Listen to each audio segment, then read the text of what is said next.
السلام علیکم دوستو اس ویڈیو میں آپ کو بتاؤں گا کہ جمعے کے دن دعا کی قبولیت کا جو وقت ہوتا ہے وہ کون سا ہوتا ہے اور ہم اسے کیسے پا سکتے ہیں۔ دو سوالوں کی صورت میں اس ویڈیو کو آپ کے سامنے پیش کر رہا ہوں تاکہ آپ کو سمجھنے میں آسانی ہو۔ تو چلیں ہم بغیر کسی فضول بات کے ڈائریکٹ اپنے موضوع کی طرف چلتے ہیں۔ پہلا سوال یہ ہے کہ کیا جمعے کے دن دعا کی قبولیت کا ایک خاص وقت ہوتا ہے جس میں جو بھی دعا مانگی جائے وہ قبول ہوتی ہے؟ تو اس کا جواب ہے کہ جی ہاں، جمعے کے دن دعا کی قبولیت کا ایک خاص وقت ہوتا ہے جس میں ہر اچھی دعا قبول ہوتی ہے۔ تو اس پر سوال ذہن میں آتا تھا اس کی دلیل کیا ہے؟ تو دیکھیں حدیث شریف میں ہے، صحیح مسلم میں حدیث ہے کہ جمعے کے دن میں ایک گھڑی ایسی ہوتی ہے جس میں مسلمان بندہ کوئی بھی خیر کی دعا مانگے تو اللہ تعالیٰ اسے عطا فرماتا ہے۔ اس حدیث سے یہ ثابت ہو گیا کہ جمعے کے دن ایک خاص گھڑی ہوتی ہے جس میں دعائیں قبول ہوتی ہیں۔ اچھا، اگلا سوال یہ ہے کہ جمعے کے دن دعا کی قبولیت کا وقت کون سا ہے، یعنی وہ گھڑی کون سی ہے اور ہم اسے کیسے پا سکتے ہیں؟ تو دیکھیں اس کا جواب یہ ہے کہ اس حوالے سے احادیث مبارکہ میں 5 مختلف اوقات بیان ہوئے ہیں۔ پہلے آپ انہیں سن لیجئے، پھر میں آپ کو بتاؤں گا کہ کیسے آپ اسے یقینی طور پر پا سکتے ہیں۔ تو چلتے ہیں ہم وہ اوقات 5 کون کون سے ہیں۔ ایک حدیث شریف میں ہے کہ جمعے کے دن جس گھڑی دعا قبول ہوتی ہے اسے تم عصر کی نماز کے بعد سے غروب آفتاب تک تلاش کرو۔ یہ حدیث سنن ترمذی میں ہے۔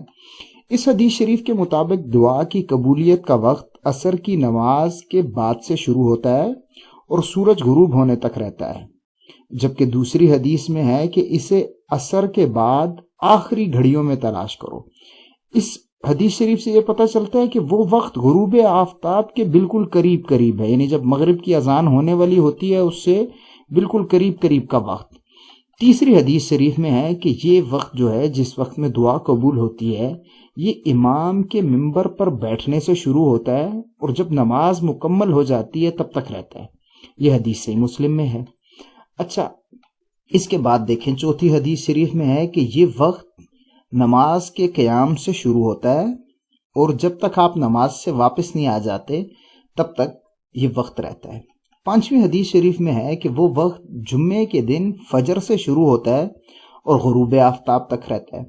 اب یہ ٹوٹل 5 اوقات بن گئے، یعنی عصر کی نماز کے بعد سے مغرب تک، مغرب کی اذان کے بالکل قریب والا وقت، اور امام کے منبر پر آنے سے لے کر نماز مکمل ہونے تک کا وقت، اور نماز کے قیام سے مسجد سے واپسی تک، اور 5واں جو ہے فجر کی اذان سے لے کر مغرب تک۔ اب یہ 5 اوقات ہو گئے، ان میں سے کون سا وہ خاص وقت ہے؟ تو دیکھیں بعض علماء کرام نے عصر کے بعد سے لے کر مغرب تک والا جو وقت ہے اسے ترجیح دی ہے، لیکن میرے نزدیک یہ رائے زیادہ بہتر نہیں ہے، بلکہ اس سے بہتر رائے ہو سکتی ہے۔ اور اس کی وجہ میں کیوں کہہ رہا ہوں کہ یہ زیادہ بہتر نہیں ہے، کیونکہ اگر یہ رائے لوگوں کے سامنے پیش کی جائے تو پھر لوگ باقی 4 جو اوقات ہیں انہیں نظر انداز کر دیں گے، اور انہیں نظر انداز کر دیں گے تو پھر وہ ان سے محروم ہو جائیں گے اگر وہ ان میں ہوئی تو۔ اب میں بتاتا ہوں کہ میری رائے کیا ہے۔ تو میں نے کہا میری رائے یہ ہے کہ اگر مختلف احادیث میں مختلف اوقات مروی ہیں تو اس میں ضرور کوئی نہ کوئی حکمت ہوگی، یعنی وہ وحی سے باتیں کرتے تھے، رسول اکرم صلی اللہ علیہ وسلم اپنی خواہش نفس سے بات نہیں کرتے تھے، تو وحی میں اگر مختلف اوقات میں رسول اللہ صلی اللہ علیہ وسلم نے مختلف چیزیں بیان کی ہیں تو اس میں ضرور کوئی نہ کوئی حکمت ہوگی۔ اس لیے ہمیں کوئی ایسی صورت نکالنی چاہیے، ایسا فتویٰ دینا چاہیے، ایسا جواب دینا چاہیے جس سے ممکنہ حد تک تمام حدیثوں پر عمل ہو جائے۔